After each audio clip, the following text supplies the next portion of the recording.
Pernah nggak sih Anda pas lagi ngobrol gitu atau ngetik pesan atau bahkan pas lagi ngelamun sendirian tiba-tiba merasa kalau kata-kata yang Anda pakai setiap hari Mhm. itu sebenarnya mengendalikan Anda? Maksudnya bukannya kita yang ngendaliin kata-katanya? Nah iya, kita kan selalu diajarin kalau bahasa itu cuma alat ya, Mhm. kayak sebuah palu gitu. Kita punya ide di kepala terus kita ambil bahasa buat nyampein ide itu ke dunia.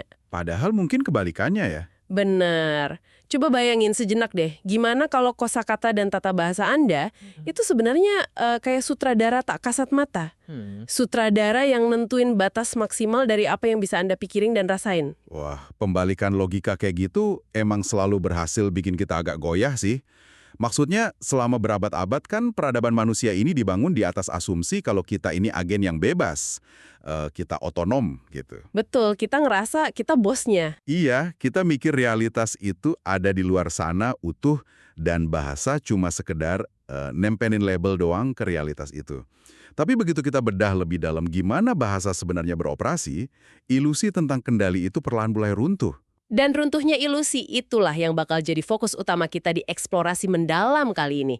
Kita bakal ngebedah sebuah buku yang, judulnya mungkin agak berat ya. Iya, pasca strukturalisme. Benar. Buku terbitan Pusat Bahasa tahun 2008 karya Faruk. Judulnya Pasca Strukturalisme, Teori, Implikasi Metodologi, dan Contoh Analisis. Kedengerannya kayak buku teks akademis banget kan? Emang sih, tapi jangan salah. Inti gagasannya itu sangat ngena buat kehidupan kita sehari-hari. Banget. Kita bakal ngelihat gimana teori ini ngubah total cara kita memahami siapa diri kita pas kita nyebut kata saya. Dan yang paling seru, kita bakal lihat gimana teori rumit ini bisa ngasih sudut pandang yang mengejutkan banget waktu kita baca karya sastra legendaris Indonesia, kayak puisinya Chairil Anwar. Nah, tapi buat sampai ke pembongkaran identitas itu, kita emang harus mulai dari akarnya dulu, yaitu bahasanya itu sendiri. Untuk paham pasca strukturalisme, kita harus tahu dulu fondasi apa yang lagi coba dirobohin. Yaitu strukturalisme, kan? Betul. Buat pendengar yang suka linguistik, mungkin udah hafal sama nama Ferdinand de Saussure.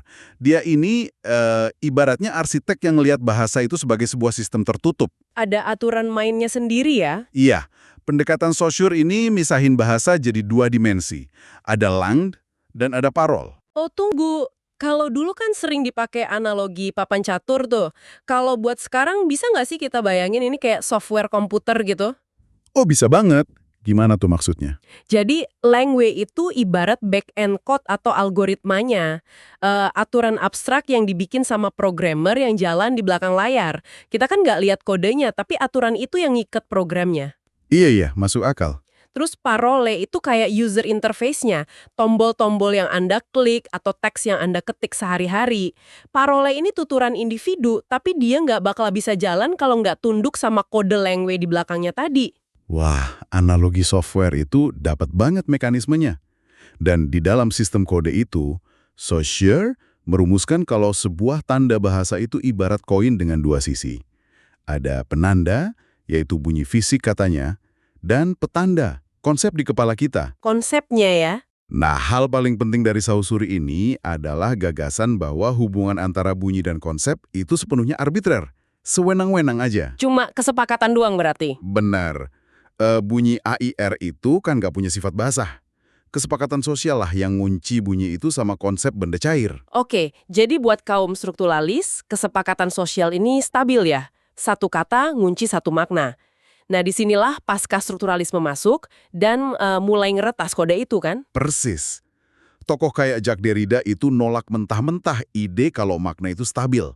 Buat dia, penanda itu nggak pernah benar-benar ngunci satu petanda secara mutlak. Jadi lepas gitu aja. Iya, penanda itu terus-menerus tergelincir, meleset, dan malah nunjuk ke penanda-penanda lainnya. Mekanisme tergelincirnya ini terjadi karena bahasa cuma bisa fungsi lewat perbedaan. Tunggu, perbedaan gimana maksudnya? Anda tahu konsepsi yang itu murni cuma karena dia bukan malam, kan? Makna itu selalu tertunda, selalu bergantung sama hal-hal di luar dirinya. Derrida nyebut penundaan ini sebagai difference. Wah, ini bikin saya ingat sama pengalaman yang mungkin pendengar juga sering rasain. Pas kita nyari arti kata di kamus. Ah ya, kamus itu contoh klasik yang bagus banget. Kan misalnya nih, Anda mau nyari makna kata eksistensialisme. Kamus kan nggak ngasih Anda benda fisik buat dipegang ya. Kamus cuma ngasih Anda sekumpulan kata-kata lain. Betul, kata yang menjelaskan kata. Terus penjelasannya misalnya, paham yang berpusat pada hakikat manusia. Anda ngerasa bingung, apa sih hakikat? Terus Anda cari kata hakikat. Dan penjelasannya pakai kata esensi atau kenyataan. Nah, terus Anda cari lagi kata esensi. Dan Amus muter, Anda balik ke kata-kata sebelumnya. Kita nyusurin rantai ini dari satu tautan ke tautan lain, dan tiba-tiba nyadar, wah kita terjebak dalam looping tanpa akhir. Nggak ada ujungnya. Kita nggak pernah nyentuh realitas aslinya, kita cuma nyentuh bahasa. Terus-menerus. Dan karena looping kamus itu nggak pernah berhenti, implikasi filosofisnya ini jujur aja destruktif banget buat ego manusia. Destruktif gimana? Ya bayangin aja kalau makna nggak pernah stabil dan kita nggak bisa keluar dari jaring-jaring bahasa ini, berarti gagasan era Renaissance tentang manusia itu gugur semua. Gagasan yang bilang kita ini rasional dan mandiri itu ya? Iya, selama ini kan kita yakin kitalah yang memproduksi makna. Tapi dari kacamata ini, justru bahasalah yang berpikir untuk kita. Sistem bahasa yang bikin realitas itu bisa kita pahami. Wah, kalau bahasa emang ngejebak kita di ruang gema yang nggak ada ujungnya ini, terus apa artinya dong pas saya nyebut kata saya? Itu pertanyaan besarnya. Kalau struktur bahasa yang pegang kendali, identitas psikologis kita gimana? Nah, di buku Faruk ini, gagasannya disinggungin sama psikoanalisisnya Jack Lacan, kan? Betul. Lacan ini tokoh yang penting banget di sini. Buat saya ini transisinya keren banget. Dari yang tadinya cuma urusan linguistik, tiba-tiba jadi sesuatu yang personal banget. Lacan emang ambil langkah berani banget. Dia bilang alam bawah sadar itu terstruktur seperti bahasa. Dia masukin ketidakstabilan kata-kata tadi ke dalam proses perkembangan jiwa manusia. Oh, yang fase cermin itu ya? Mirror stage? Iya. Buat paham ini, kita harus mundur ke masa bayi. Masa waktu manusia pertama kali coba ngenalin dirinya sendiri. Di usia sekitar 6-18 bulan. Oke, mari kita bayangin mekanismenya. Logika awam kita kan mikirnya, oh, bayi lihat cermin, dia nyadar itu dirinya. Terus dia tahu siapa dia. Kedengarannya kayak momen penemuan jati diri yang indah, kan? Kedengarannya sih gitu. Tapi Lacan ngelihat ada penipuan optik dan psikologis yang lumayan parah di sana. Masa sih? Penipuan gimana? Gini, sebelum momen lihat cermin itu, bayi kan belum punya koordinasi motorik yang bagus. Tubuhnya kerasa terfragmentasi atau kepisah-pisah. Tangannya gerak sendiri, dia lapar, dia nangis. Nggak beraturan ya? Benar, dia juga ngerasa masih menyatu sama ibunya, sama sekitarnya. Nggak ada batasan. Lacan nyebut fase penyatuan murni ini sebagai the real, realitas asali yang penuh. Terus, tiba-tiba dia ditaruh di depan cermin. Nah, disitulah masalahnya mulai. Bayangan di cermin itu kan nampilin sosok yang utuh, yang gestalt. Visualnya kelihatan sempurna dan terkoordinasi. Bayi ini ngelihat bayangannya dan takjub. Dia ngerasa, wah, itu aku. Berarti dia mengidentifikasi dirinya dengan gambar itu ya? Iya, tapi itu identifikasi yang mengasingkan. Ego bayi itu lahir dari rasa keterasingan. Dia ngambil gambar dari luar dirinya yang mana cuma pantulan 2 dimensi kan? Cuma permukaan datar. Betul. Dan dia jadiin pantulan datar itu sebagai fondasi saya. Jadi jati diri manusia sejak detik pertamanya tuh udah dibangun di atas ilusi keutuhan yang sebenarnya nggak dia punya. Wah, itu dari segi visualnya ya. Tapi tragedinya makin dalam pas ada intervensi sosial kan, yang sering disebut hukum ayah. Iya, hukum ayah. Kalau Freud kan ngelihat ini literal banget ya, sebagai Oedipus kompleks, ada persaingan seksual antara anak sama ayah kandung. Tapi Lacan ngebaca ini secara simbolik. Jadi ayah di sini bukan bapak biologis gitu. Bukan, ayah itu representasi dari tatanan sosial, aturan, dan yang paling utama, intervensi bahasa. Intervensi yang motong penyatuan bayi sama ibunya tadi. Persis banget. Pas anak dipaksa masuk ke tatanan bahasa, dia mulai harus minta sesuatu pakai kata-kata. Pas dia nangis, minta susu, dan harus nyebut ibu atau susu, penggunaan kata itu sendiri adalah bukti jarak. Oh, karena kita nggak bakal ngasih nama ke sesuatu kalau benda itu masih nyatu sama kita kan? Benar. Jadi penggunaan bahasa itu sebenarnya deklarasi kalau kita terpisah dari dunia dong. Tepat. Pemotongan inilah yang bikin apa yang disebut Lacan sebagai lack atau rasa kekurangan. Ada lubang permanen di jiwa manusia. Kita diusir dari the real. Sedih juga ya dengernya. Emang. Dan sejak saat itu, semua hasrat kita cuma upaya sia-sia buat nambah lubang itu. Kita pakai metafora, metonimi dalam bahasa buat nyari kepenuhan asali itu, tapi nggak bakal berhasil karena bahasa itu sendiri kan alat pemisahnya. Gila. Ini bikin saya mikir soal analogi bikin avatar di video game deh. Wah, gimana tuh analoginya? Bayangin Anda lagi duduk di depan layar. Anda manusia fisik berdaging. Tapi buat bisa interaksi di dalam game atau sosial media, Anda harus bikin avatar kan? Benar, kita bikin karakter. Anda kasih nama, baju, aturan-aturan, terus saking asyiknya main pakai avatar ini, Anda mengidentifikasi diri Anda sama karakter digital itu. Sampai-sampai Anda lupa kalau ada manusia asli yang lagi pegang kontrolernya. Oh iya ya, Kalau pakai logika Lacan, jangan-jangan kata saya di dunia nyata itu ya cuma avatar sosial ini, dan avatar ini yang bikin kita lupa kalau kita tuh aslinya nggak utuh. analogi yang brilian banget. Avatar itu ya ego kita di tatanan simbolik. Buat Lacan, proses jadi manusia beradab itu menyakitkan. Kita harus mau ditundukkan sama kode bahasa masyarakat, biar diakui eksistensinya. Jadi kita dibayar pakai kehidupan sosial, tapi harganya keutuhan diri kita sendiri ya. Benar. Kita akhirnya terperangkap di cangkang yang kita bikin sendiri. Nah, kalau bahasa ini begitu mempenjarakan, gimana dong kalau ada orang yang nyoba memberontak? Mari kita tes teori psikoanalisis ini ke karya sastra. Buku ini kan ngebahas puisi legendaris Aku, karya Chairil Anwar. Iya, Aku. Salah satu teks terpenting di Indonesia. Selama ini kan kita selalu diajarin di sekolah kalau puisi ini tuh deklarasi otonomi. Chairil itu pahlawan eksistensialisme, individu yang merdeka tentang masyarakat. Itu pembacaan tradisional yang emang fokus glorifikasi si subjek. Tapi coba deh kita baca pakai lensa Lacan. Si Aku ini sebenarnya sama sekali nggak otonom loh. Oh, masa sih? Di bagian mananya? Coba lihat baris pertamanya. Kalau sampai waktuku, ku mau tak seorang kan merayu. Di situ aja, eksistensi aku ini bergantung banget sama tak seorang. Sama orang lain di luar sana. Oh, jadi si pemberontak ini baru kerasa wujudnya karena ada kau dan kumpulannya yang ngekan dia. Persis. Identitasnya itu cuma efek dari oposisi aja. Wah, masuk akal. Terus ini memuncak di baris yang paling ikonik ya. Aku ini binatang jalang dari kumpulannya terbuang. Dulu saya mikir ini cuma puitisnya dia aja soal kebebasan. Primitif banget. Binatang liar kan? Nggak terikat hukum peradaban.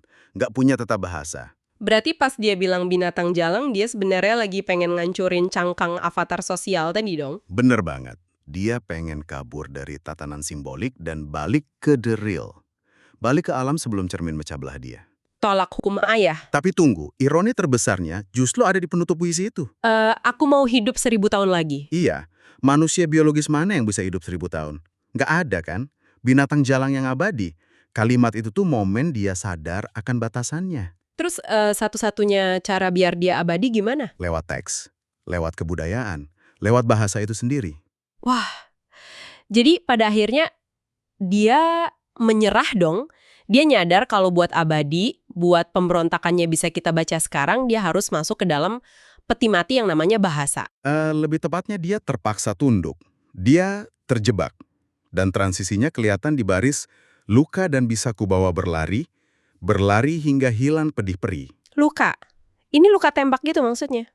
Secara harfiah mungkin iya, tapi secara psikoanalisis, luka itu rasa sakit dari inisiasi masuk ke bahasa. Trauma saat ego nyadar dia tuh dipotong dan harus nanggung rasa sakit demi kebudayaan. Jadi tanpa nahan rasa sakit itu, karya sastra nggak bakal lahir. Nggak akan.